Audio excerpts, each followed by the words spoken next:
Then that's it. House Srinivas గారిదే, వాళ్ళది కోర్టులో వేసుకోమనండి ఎన్ఆక్ట్ కింద పార్వతీశం గారిని. ఓకే సార్, అదే వేసుకుంటారో లేదా రిజిస్ట్రేషన్ క్యాన్సిల్ చేసుకుంటారో కోర్టుకి వెళ్ళినా కూడా దీని పరంగా ఇది నిలవదు.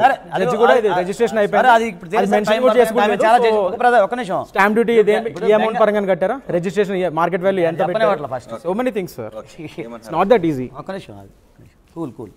ఇప్పుడు విషయం ఏంటంటే ఆయన లిటిగేషన్ చేసే వ్యక్తిత్వం అయితే కాదు. ఎందుకంటే శ్రీధర్ గారు మనిషిని ఇప్పుడు లిటిగేషన్ చేసే వ్యక్తి కాదు, అవన్నీ కోర్టుకి అవసరం లేదు సార్. కోర్టు అలా చూడదు, మనిషి మంచోడండి. మరి ఆ లెక్కనైతే ఈజ్ పబ్లిక్ సర్వెంట్, ఎమ్మెల్సీ అయినా మరి ఎలక్టర్ చేయొచ్చా? శ్రీధర్ గారు చెప్పింది ఆయన కూల్ బ్రదర్, శ్రీధర్ గారు చెప్పింది కూల్ కాదండి. I'm just telling it. మనం ఎవరైనా చెప్పండి ఎదుటికి అవకాశం సరే సరే కంగారు పడుతున్నాం. ఇప్పుడు ఆయన శ్రీధర్ గారు ఆయన చెప్పాలి. ఇప్పుడు మీరు చూడాల, నేను చూడాల. ఒకటి శ్రీధర్ గారు చెప్పింది దాంట్లో ఏంటంటే ఎలాంటి లిటిగేషన్ ఆలోచన విధానం ఆయనకి లేదని ఆయన చెప్తున్నారు. ఒకటి తర్వాత ఒక మాట చెప్తా. ఇప్పుడు ఒక వ్యక్తి బాకీ ఉన్నాడు. అసలు ఇల్లు కట్టే సమయంలో కానీ, ఇప్పుడు జనరల్గా ఇల్లు కట్టి చూడు పెళ్లి చేసి చూడు అంటారు.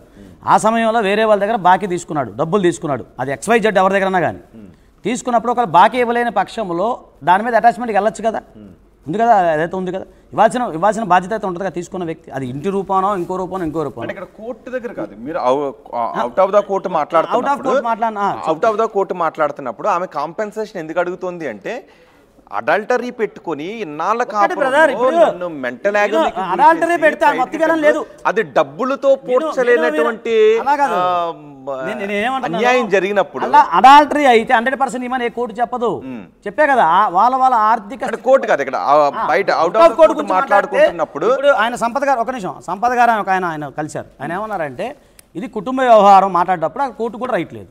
అవుట్ ఆఫ్ కోర్టు మనకు రైట్ లేదు, మీకు రైట్ లేదు, ఎవరికి రైట్ లేదు. అది వాళ్ళు కూర్చొని మాట్లాడుకోవాలని. ఇప్పుడు మీరు అన్నట్టు అడాల్టరీ, ఇప్పుడు మన బ్రదర్ చెప్పినట్టు అడాల్టరీ దాని మీద ఎక్కువ వెళ్తే ఏంటి, ఈయన నిలవ నీడ లేకుండా నీ ఒంటి మీద షర్టు కూడా తీసేసి ఇచ్చామని చెప్పి ఎక్కడ చెప్పదు. వాళ్ళ ఆర్థిక స్థితి, ఒక్క నిమిషం బ్రదర్, వాళ్ళ ఆర్థిక స్థితిని బట్టి ఎంత మెయింటెనెన్స్ ఇవ్వాలి, ఒక పాప ఎవరో ఉన్నారు మ్యారేజ్ అవ్వలేదు కాబట్టి ఆమెకి ఎంత ఇవ్వాలి, అలా డిసైడ్ చేస్తారు. అది మీకు తెలియదేం కాదు.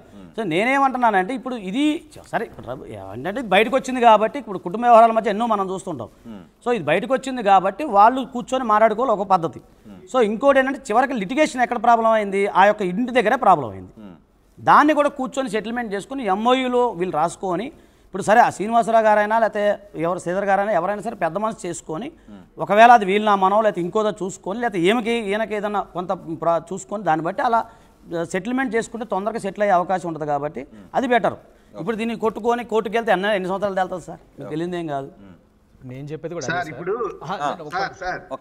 సార్ ఇప్పుడు మనందరం ఇలా మాట్లాడుకుంటున్నాం, ఆ దివాకర్ గారు వాళ్ళు డిమాండ్ చేయడం వాటన్నిటికీ మనం దీనికోసం మాట్లాడుకుంటున్నాం. కానీ వాళ్ళు కోర్టుకు ఆల్రెడీ 498 వేసిన తర్వాత డొమెస్టిక్ వైలెన్స్ కేసు కూడా 2 రోజుల కింద ఫైల్ చేశారు సార్ టెక్లీస్ కోర్టులో.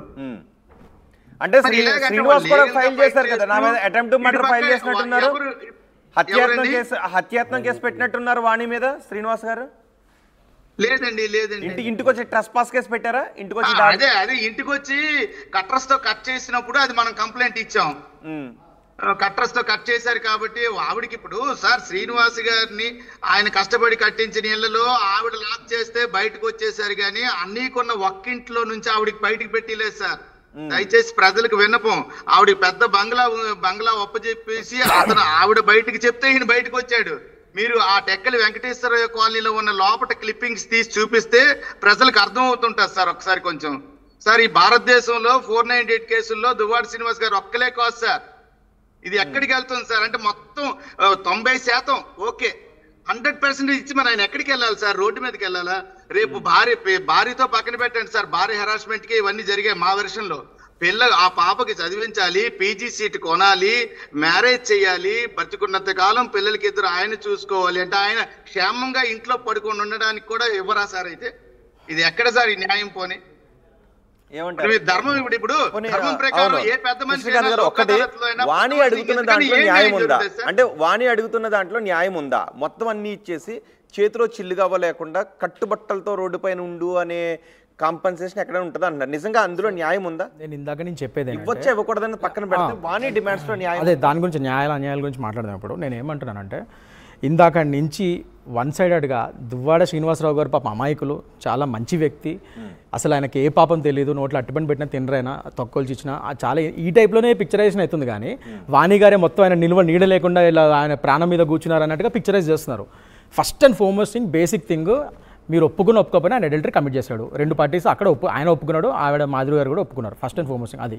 ఇదంతా ఈ గొడవ స్టార్ట్ అయిందే ఈవిడ వచ్చి గొడవలు చేయడం, పిల్లల్ని వేసుకొని. ఇంకోటి మనం sir let me complete sir, మీరు మాట్లాడినప్పుడు sir let me complete one sir let me రాజకీయం సార్.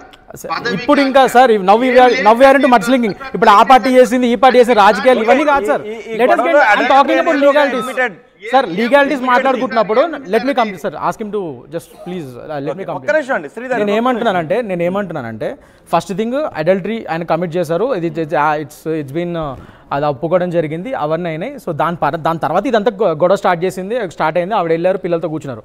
ఇక్కడ ఇంకోటి, పిల్లలు ఇద్దరు మేజర్సే, వాళ్ళేమి చెప్పి అదమ్మా ఇదమ్మా అని చెప్తే వాళ్ళు వెళ్ళి చేయట్లేదు. పిల్లలు కూడా అగెన్స్ట్ గానే ఉన్నారు కదా ఆయన తండ్రికి.